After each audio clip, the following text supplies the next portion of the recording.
ഇന്നലെ തമിഴ്നാട് മുഖ്യമന്ത്രി പുലർച്ചെ തന്നെ അവിടെ എത്തി ഈ മരിച്ചവരുടെ കുടുംബങ്ങളെ കണ്ടതാണ്. അദ്ദേഹം ഈ ചികിത്സാ വിവരങ്ങളൊക്കെ തിരക്കുകയുണ്ടായി. ജുഡീഷ്യൽ അന്വേഷണവും പ്രഖ്യാപിച്ചിട്ടുണ്ട് ഈ സംഭവവുമായി ബന്ധപ്പെട്ട്. അദ്ദേഹം അവിടെ നിന്ന് മടങ്ങിയോ? ആരൊക്കെയാണ് അവിടെ ഈ കാര്യങ്ങളൊക്കെ ഇപ്പോൾ ഏകോപിപ്പിച്ചുകൊണ്ടിരിക്കുന്നത്? ഏതൊക്കെ മന്ത്രിമാരുണ്ട്? ഏതൊക്കെ DMK നേതാക്കളുണ്ട് അവിടെ ഇപ്പോൾ? സൂരജ്. ഉന്മേഷ്, അദ്ദേഹം ഈ കരൂരിൽ നിന്ന് മടങ്ങിയിട്ടില്ല എന്നുള്ളത് തന്നെയാണ് നമുക്ക് ലഭിക്കുന്ന വിവരം. അതോടൊപ്പം തന്നെ പ്രധാനപ്പെട്ട മന്ത്രിമാരടക്കം നിലവിൽ ഇവിടെ ക്യാമ്പ് ചെയ്തുകൊണ്ടാണ് ഈ പ്രവർത്തനങ്ങൾ ഏകോപിപ്പിച്ചുകൊണ്ടിരിക്കുന്നത്. ഇപ്പോൾ ഈ മൃതദേഹം അത് എത്രയും പെട്ടെന്ന് ബന്ധുക്കൾക്ക് വിട്ടു നൽകാനുള്ള ഒരു നടപടിയാണ് ആദ്യഘട്ടത്തിൽ സ്വീകരിക്കുക എന്ന് സർക്കാർ തന്നെ വ്യക്തമാക്കിയതാണ്. ഇന്നലെ ഈ അപകടം നടന്ന് രാത്രിയോടുകൂടി തന്നെ ഈ പോസ്റ്റ്മോർട്ടം നടപടികൾ ആരംഭിച്ചിരുന്നു. ഏകദേശം ഒരു 12:00-12:30 തന്നെ ഈ പോസ്റ്റ്മോർട്ടം നടപടികൾ ആരംഭിക്കുകയും ചെയ്തു. ഇപ്പോൾ നമ്മളുള്ളത് ഈ പോസ്റ്റ്മോർട്ടം കഴിഞ്ഞ് മൃതദേഹം ബന്ധുക്കൾക്ക് വിട്ടു നൽകുന്ന ഇടത്താണ്. 15 മൃതദേഹങ്ങൾ ഇതിനോടകം തന്നെ പോസ്റ്റ്മോർട്ടം പൂർത്തിയാക്കി ബന്ധുക്കൾക്ക് കൈമാറി എന്നുള്ളതാണ് ഔദ്യോഗികമായി തന്നെ അറിയിച്ചിട്ടുള്ളത്. പക്ഷേ ഇപ്പോൾ ഈ പോസ്റ്റ്മോർട്ടം നടപടികളെല്ലാം തന്നെ തുടരുകയാണ്. ഒരേ സമയം 7 പോസ്റ്റ്മോർട്ടം നടത്താനുള്ള സൗകര്യമാണ് നിലവിൽ ഈ മെഡിക്കൽ കോളേജിലുള്ളത്. കൂടുതൽ ഡോക്ടർമാരെ അടക്കം എത്തിച്ചുകൊണ്ടാണ് ഈ കൂടുതൽ പോസ്റ്റ്മോർട്ടം ഒരേ സമയം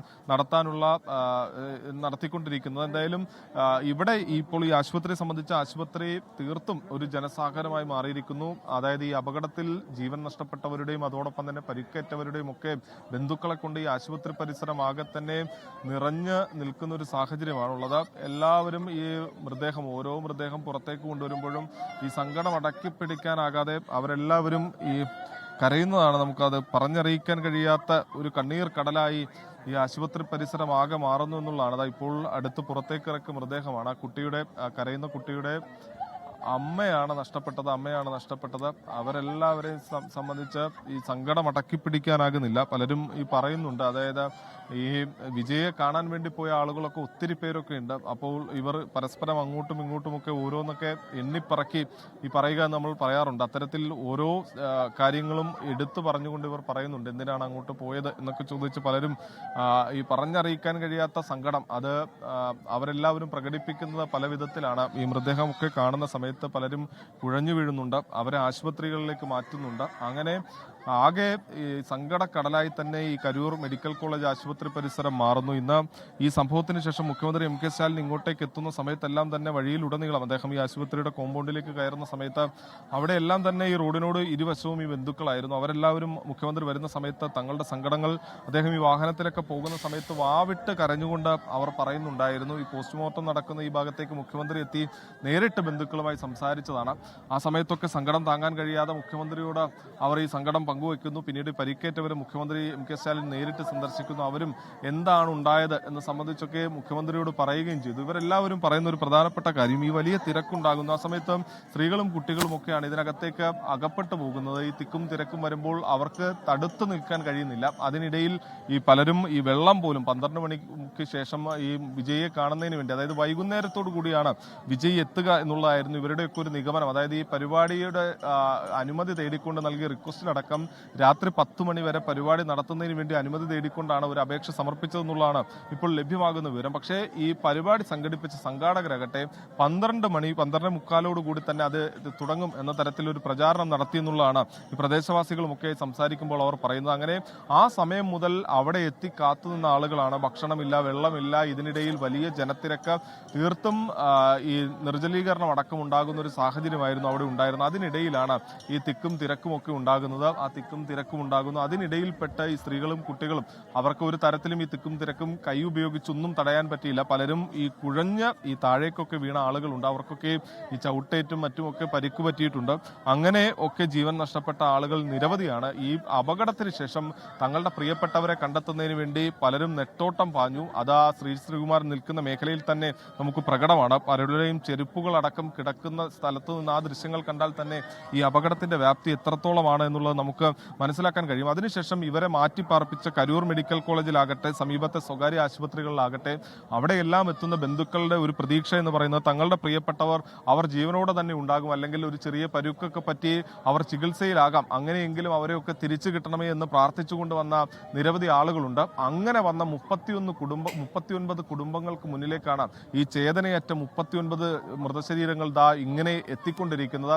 അത് അവർക്ക് താങ്ങാൻ കഴിയുന്നതല്ല, പറഞ്ഞറിയിക്കാൻ കഴിയാത്ത വേദന തന്നെയാണ് ഉന്മേഷ് അത് അവർക്ക് സമ്മാനിച്ചുകൊണ്ടിരിക്കുന്നത്. ഓരോ നിമിഷവും ഈ ആശുപത്രിയുടെ പരിസരമാകെ വലിയ വലിയ മുറവിളികൾ ഇങ്ങനെ ഉയർന്നു കേട്ടുകൊണ്ടേയിരിക്കുകയാണ്. പലപ്പോഴും ഈ ആശുപത്രി വരാന്തയിലൊക്കെ ചാരിയിരിക്കുന്ന ആളുകൾ അവർ തേങ്ങിക്കരയുന്നുണ്ട്. ഒന്നും സംഭവിക്കാതിരിക്കണമേ, അതായത് പോസ്റ്റ്മോർട്ടത്തിനായി മൃതദേഹം കയറ്റിയെന്നറിയുമ്പോഴും അത് ഒരു തെറ്റായ വാർത്തയാകണമേ, ആ കാതിൽ കേട്ടത് തെറ്റാകണമേ എന്ന് പ്രാർത്ഥിച്ചുകൊണ്ട് ഈ സങ്കടം അടക്കിപ്പിടിച്ച് കരഞ്ഞ് തളർന്നിരിക്കുന്ന ആളുകളുണ്ട്. അവർക്കിടയിലേക്കാണ് ഈ പോസ്റ്റ്മോർട്ടത്തിന് ശേഷം ഈ മൃതദേഹം എത്തിക്കുന്നത്. അപ്പോൾ അവരുടെ ആ സങ്കടം അടക്കിപ്പിടിക്കാൻ കഴിയാതെ അവർ പൊട്ടിക്കരയുന്ന നമുക്ക് പോലും, അതായത് ആ ദൃശ്യങ്ങളിൽ കാണാം, ഇവിടെ നിൽക്കുന്ന പോലീസ് ഉദ്യോഗസ്ഥർ പോലും അവരുടെ കണ്ണുകൾ പോലും ഈറനണിയുന്നുണ്ട്. വനിതാ പോലീസുകാരടക്കമുണ്ട്. അവരെല്ലാവരും നിറകണ്ണുകളോടുകൂടിയാണ് ഈ കുഴഞ്ഞു വീഴുന്നവരെ ചേർത്ത് പിടിക്കുന്നത്. അതായത് ഇവിടെ നിൽക്കുന്ന ഉദ്യോഗസ്ഥർക്കാകട്ടെ, ജീവനക്കാർക്കാകട്ടെ, ആർക്കും തന്നെ ഇവരുടെ കണ്ണുനീർ കണ്ടു നിൽക്കാൻ കഴിയുന്നില്ല. ഇന്നലെ നമ്മൾ ദൃശ്യത്തിൽ കണ്ടതാണ്, രാത്രിയൊക്കെ മന്ത്രിമാർ പോലും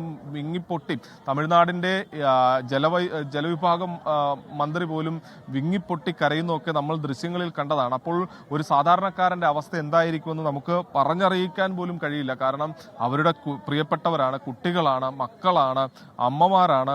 ചില കുട്ടികളെ സംബന്ധിച്ച് അവരുടെ അമ്മമാരെ നഷ്ടപ്പെടുന്നു, അച്ഛനെ നഷ്ടപ്പെടുന്നു, അമ്മുമ്മമാരെ നഷ്ടപ്പെടുന്നു. അങ്ങനെ ഈ 9 കുട്ടികളുടെ ജീവൻ മാത്രമാണ് ഇതിൽ നഷ്ടപ്പെട്ടിരിക്കുന്ന. 5 ആൺകുട്ടികളും 4 പെൺകുട്ടികളും, അങ്ങനെ കുട്ടികളുടെ അടക്കം ജീവൻ നഷ്ടപ്പെടുന്നു. ഇവരൊക്കെ എവിടെയെങ്കിലുമൊക്കെ ഉണ്ടായിരുന്നുവെങ്കിൽ എന്ന് ആശ്വസിച്ച് കഴിയാൻ വേണ്ടി ഇവർ കൊതിച്ചിരുന്നു. പക്ഷെ ആ ആശ്വാസമെല്ലാം അവസാനിക്കുകയാണ്. പലർക്കും ഈ ജീവനറ്റ ചേതനയറ്റ ശരീരവുമായി തിരികെ പോകേണ്ട അവസ്ഥയിലാണ്. അമ്മയാണ്, ആ കുട്ടിയുടെ അമ്മയാണ് കൊണ്ടുപോകുന്ന. ആ കുട്ടി കരയുന്നത് കാണാം.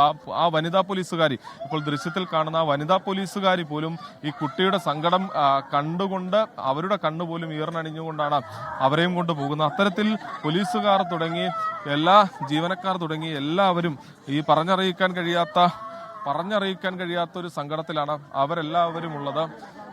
ഇവരെല്ലാവരും, അതായത് ഈ വിജയെ കാണാൻ വേണ്ടി പോകുന്ന സമയത്ത് അപ്പോഴും ഇവർക്ക് ഇങ്ങനൊരു അപകടം അവിടെ പതിയിരിപ്പുണ്ട് എന്ന് ഇവർക്ക് ആർക്കും അറിയില്ലായിരുന്നു. അങ്ങനെ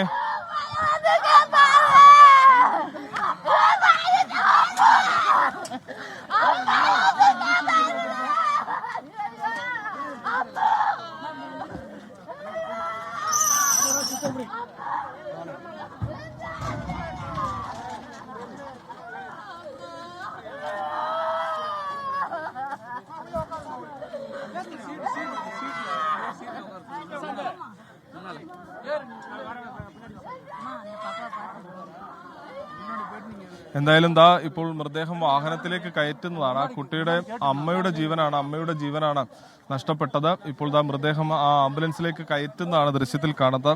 അവരെ സംബന്ധിച്ചൊന്നും ഉന്മേഷ് അത് ഒരിക്കലും താങ്ങാൻ കഴിയുന്ന വേദനയല്ല. ആ കുട്ടിയൊക്കെ നമ്മൾ ഇവിടെ വരുന്ന സമയത്ത് ഈ ആശുപത്രിയുടെ പുറത്തെ ഈ വരാന്തയിൽ ചെറിയ ഗ്രില്ല് പിടിപ്പിച്ച ഭാഗമാണ്. അവിടെ ആ വരാന്തയിലൊക്കെ കരഞ്ഞ് തളർന്ന് ഇരിക്കുകയായിരുന്നു. അങ്ങനെ കരഞ്ഞ് തളർന്നിരിക്കുന്ന അവർക്കിടയിലേക്കാണ് അമ്മയുടെ മൃതദേഹം എത്തിക്കുന്നത്. ആ കുട്ടിയെ സംബന്ധിച്ചത് താങ്ങാൻ കഴിയുന്നതല്ല. ഇന്നലെ വൈകുന്നേരം ഒന്നിച്ച് ഈ പരിപാടിയിൽ പങ്കെടുക്കുന്നതിന് വേണ്ടി പോയ ആളുകളാണ്. ഇന്നലത്തെ പുലരിയിൽ ഒന്നിച്ച് ഈ പ്രഭാതം ഇതേപോലെ ഇന്നലത്തെ പുലരിയിലേക്ക് പോകുന്ന സമയത്ത് നിറപുഞ്ചിരിയോടെ കണ്ട അമ്മയാണ്. ആ അമ്മയുടെ മുഖമാണ് ഇന്ന് ഈ ചേതനയേറ്റ് വിളിച്ചിട്ടും കേൾക്കാത്ത രീതിയിൽ ആ അമ്മ ഇവിടെ കിടക്കുന്നത്. ആ മകളെ സംബന്ധിച്ച് താങ്ങാവുന്നതല്ല. ആ അമ്മയെ സംബന്ധിച്ച് ആ അമ്മയുടെ മകളുടെ ജീവനാണ് നഷ്ടമായിരിക്കുന്നത്. ആ അമ്മയെ സംബന്ധിച്ചും താങ്ങാവുന്നതല്ല. ഒരു കുടുംബം എന്ന് പറയാൻ കഴിയില്ല. ഒരു നാടാകെ തന്നെ കണ്ണീരിൽ തേങ്ങുകയാണ്. ഒരു നാടിന്റെ കണ്ണീർ ഇവിടെ ഇങ്ങനെ അലയടിച്ചുകൊണ്ടിരിക്കുന്നു എന്ന് വേണം ഈ ആശുപത്രിയിൽ നിന്ന് നമുക്ക് പറയാൻ.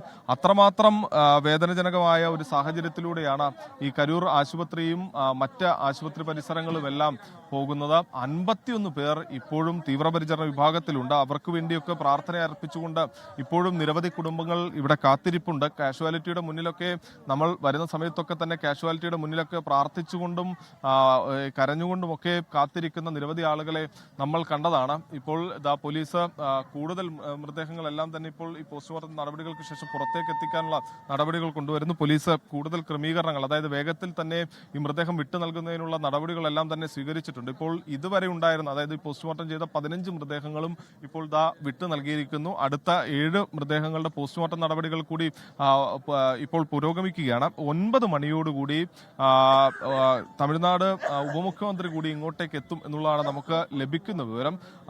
അതോടൊപ്പം തന്നെ കൂടുതൽ മന്ത്രിമാർ ഇവിടെ ക്യാമ്പ് ചെയ്യുന്നുണ്ട്. അവരുടെ നേതൃത്വത്തിലാണ് ഈ പ്രവർത്തനങ്ങൾ ഏകോപിപ്പിച്ചുകൊണ്ടിരിക്കുന്നത്. മുഖ്യമന്ത്രി തന്നെ ഇന്ന് പുലർച്ചയോടുകൂടി ഇവിടെ എത്തി ഏതൊക്കെ തരത്തിലുള്ള പ്രവർത്തനങ്ങൾ ഏത് തരത്തിലാണ് പോകുന്നതെന്ന് അദ്ദേഹം പരിശോധന നടത്തിയിരുന്നു. അതോടൊപ്പം തന്നെ ഉന്നത പോലീസ് ഉദ്യോഗസ്ഥരും ഈ മെഡിക്കൽ വിദഗ്ധരുമായെല്ലാം തന്നെ അദ്ദേഹം നേരിട്ട് ചർച്ചകൾ നടത്തി.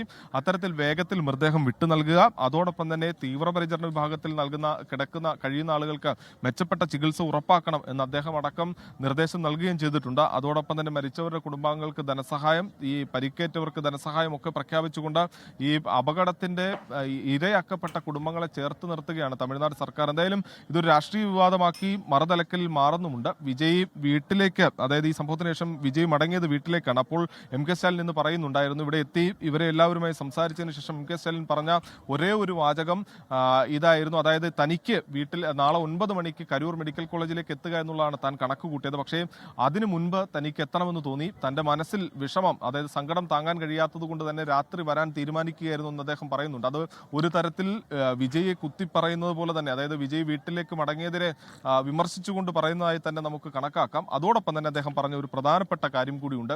ഒരു രാഷ്ട്രീയ പാർട്ടിയുടെയും പരിപാടിയുടെ ഭാഗമായി ഇത്തരത്തിൽ 39 ജീവനുകൾ ഇന്ന് വരെ ചരിത്രത്തിൽ നഷ്ടപ്പെട്ടിട്ടില്ല. ഇത് ആദ്യ സംഭവമാണ്.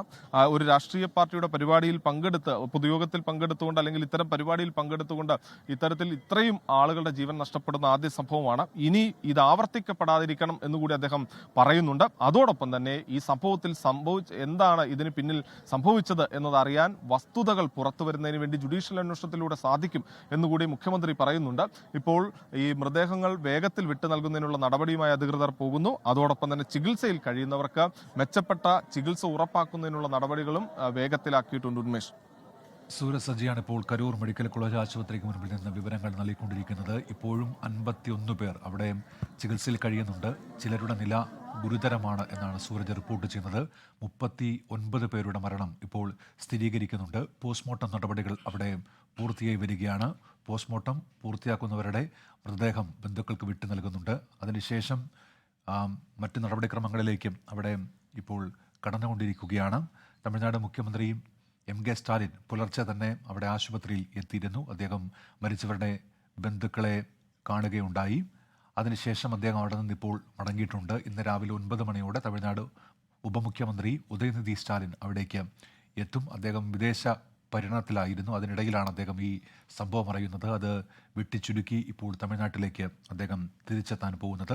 ആശുപത്രിക്ക് മുന്നിൽ കണ്ണീർ കാഴ്ചയാണ്. ഉറ്റവരെ നഷ്ടമായ ആളുകളുടെ വിലാപമാണ് ഈ ആശുപത്രി പരിസരത്ത് മുഴങ്ങുന്നത്. അത് വേദനാജനകമായ ഒരു കാഴ്ചയാണ്. അടുത്ത കാലത്തൊന്നും ഇത്തരത്തിൽ അത്യന്തം വേദനാജനകമായൊരു സംഭവം തമിഴ്നാട്ടിലോ ഇന്ത്യയിൽ മറ്റിടങ്ങളിലോ ഉണ്ടായിട്ടില്ല. ഒരു രാഷ്ട്രീയ പാർട്ടിയുടെ തെരഞ്ഞെടുപ്പ് റാലിക്ക് സമാനമായ ഒരു പരിപാടിയിൽ ഒരു വലിയ ദുരന്തം ഈ അടുത്ത കാലത്തൊന്നും സംഭവിച്ചിട്ടില്ല. വിജയ് എന്ന് പറയുന്നത് തമിഴ്നാട്ടിൽ വലിയ താരപ്രഭാവമുള്ള, താരാരാധനയോടെ ആളുകൾ കാണുന്ന ഒരു വ്യക്തിയാണ്. അദ്ദേഹത്തിൻ്റെ റാലികളിൽ സ്വാഭാവികമായും വലിയ ആൾക്കൂട്ടങ്ങൾ തുടക്കം മുതൽ തന്നെ ഉണ്ടായിരുന്നു. ചിലയിടങ്ങളിലൊക്കെ സമാനമായ രീതിയിൽ പലതരം പ്രതിസന്ധികൾ ഉണ്ടായതാണ്. പക്ഷേ ആ പ്രതിസന്ധികളിൽ നിന്ന് പാഠം പഠിച്ചില്ല എന്നുകൂടി ഇപ്പോൾ മനസ്സിലാക്കേണ്ടതുണ്ട്. വിക്രവാണ്ടിയിലൊക്കെ നേരത്തെ റാലി നടന്നപ്പോൾ വെള്ളമോ ഭക്ഷണമോ കിട്ടാതെ അവിടെ ആയിരങ്ങൾ പ്രതിസന്ധിയിലാകുന്ന സാഹചര്യമുണ്ടായിരുന്നു. അതിനുശേഷമാണ് ഈ ചില റാലികളിലൊക്കെ പങ്കെടുക്കാനെത്തുന്ന ആളുകൾക്ക് ഭക്ഷണവും വെള്ളവും ഒക്കെ ഈ സംഘാടകർ തന്നെ എത്തിക്കുന്ന സ്ഥിതി ഉണ്ടായത്. ഈ സുരക്ഷയെന്ന് പറയുന്നത് വിജയ്ക്ക് മാത്രമാണ് എന്നുള്ള വിമർശനമുണ്ട്. എത്തുന്ന ആളുകൾക്ക് വേണ്ടി ഏതെങ്കിലും തരത്തിൽ സുരക്ഷാ ക്രമീകരണങ്ങൾ ഈ TVKയോ സംഘാടകരോ ഒരുക്കുന്നില്ല എന്നുള്ള തരത്തിലുള്ള വിമർശനങ്ങളൊക്കെ പുറത്തു വന്നതാണ്. നേരത്തെ ഈ റാലിയുമായി ബന്ധപ്പെട്ട് സുരക്ഷാ ക്രമീകരണങ്ങൾ കൃത്യമായി പാലിക്കണമെന്നുള്ള നിർദ്ദേശം പോലീസ് നൽകുന്ന ഘട്ടത്തിലൊക്കെ ഇത് രാഷ്ട്രീയമായ ഇടപെടലാണ്, ഈ റാലിയെ തകർക്കുന്നതിന് വേണ്ടിയാണ്, TVKയുടെ റാലി തടയുന്നതിന് വേണ്ടിയാണ് എന്നുള്ള വിമർശനങ്ങളൊക്കെയാണ് TVKയുടെ ഭാഗത്തു നിന്ന് ഉണ്ടായത്. പക്ഷേ അതങ്ങനെയല്ല. വലിയ ആൾക്കൂട്ടം വരുന്നൊരു പരിപാടിയിൽ കൃത്യമായി സുരക്ഷാ മാനദണ്ഡങ്ങൾ പാലിക്കേണ്ടതുണ്ട് എന്നുള്ള നിർദ്ദേശം പോലീസ് ആവർത്തിച്ച് നൽകുന്നുണ്ടായിരുന്നു. പക്ഷേ അതിനെ രാഷ്ട്രീയമായാണ് TVK ആ ഘട്ടത്തിലൊക്കെ നേരിട്ടത്. TVKയ്ക്ക് അതിൻ്റെ സംഘാടക തലത്തിൽ പ്രവർത്തിക്കുന്ന ആളുകൾക്ക് രാഷ്ട്രീയ പരിചയമില്ലായ്മ, വലിയ ആൾക്കൂട്ടങ്ങളെ കൈകാര്യം ചെയ്തുള്ള പരിചയമില്ലായ്മ ഒക്കെ പ്രകടമായിട്ടുണ്ട്. ഒരു തവണ MLA ആയിരുന്ന ഒരു വ്യക്തി, അദ്ദേഹം അതിൻ്റെ നേതൃതലത്തിൽ പ്രവർത്തിക്കുന്നുണ്ട്. ഈ ആനന്ദ് എന്ന് പറയുന്ന വ്യക്തി, ആനന്ദ്, അദ്ദേഹമാണ് ഈ TVKയുടെ രാഷ്ട്രീയ പാർട്ടിയുടെ തലപ്പത്തുള്ള ഒരു വ്യക്തി. അങ്ങനെ വലിയ രാഷ്ട്രീയ പരിചയമുള്ള ആളുകൾ വലിയ ആൾക്കൂട്ടങ്ങളുമായി ബന്ധപ്പെട്ട പരിപാടി നടത്തി. പ്രായോഗിക തലത്തിൽ ഇത്തരത്തിൽ രാഷ്ട്രീയ പ്രവർത്തനം നടത്തിയുള്ള വ്യക്തികളുടെ അഭാവം വിജയുടെ ഈ നേതൃതലത്തിലുണ്ട്. അതൊക്കെ ഇത്തരം പരിപാടികളിൽ വീഴ്ചയായി പല ഘട്ടങ്ങളിൽ പ്രതിഫലിക്കുന്നുമുണ്ട്. കോർപ്പറേറ്റ് രീതിയിൽ സംഘടിപ്പിക്കപ്പെടുന്ന പരിപാടികളാണ് പലതും. അതുകൊണ്ട് ഈ വലിയ ആൾക്കൂട്ടങ്ങളെ മുന്നിൽ കണ്ട് അവരോട് ചേർന്ന് നിന്ന് എന്തൊക്കെ ക്രമീകരണങ്ങൾ ഒരുക്കാൻ കഴിയും എന്നുള്ള തരത്തിലുള്ള ചർച്ചകളൊക്കെ നടക്കാത്തതിൻ്റെ ഒരു പ്രശ്നം ഈ റാലികളിലുണ്ട് എന്നുള്ള തരത്തിൽ വലിയ വിമർശനങ്ങളൊക്കെ ഉയർന്നു വരുന്നുണ്ടായിരുന്നു. അതിനിടയിലാണ് ഇപ്പോൾ ഈ കരൂരിലെ സംഭവം ഉണ്ടായിരിക്കുന്നത്. ലോകത്തെവിടെയായാലും ഏത് സമയത്തും 24 വാർത്തകളും ഓഗ്മെന്റഡ് റിയാലിറ്റി പാക്കേജുകളും എക്സ്പ്ലെയിനറുകളും വിശദമായി കാണാൻ ഞങ്ങളുടെ YouTube ചാനൽ നിങ്ങൾക്ക് സബ്സ്ക്രൈബ് ചെയ്യാം.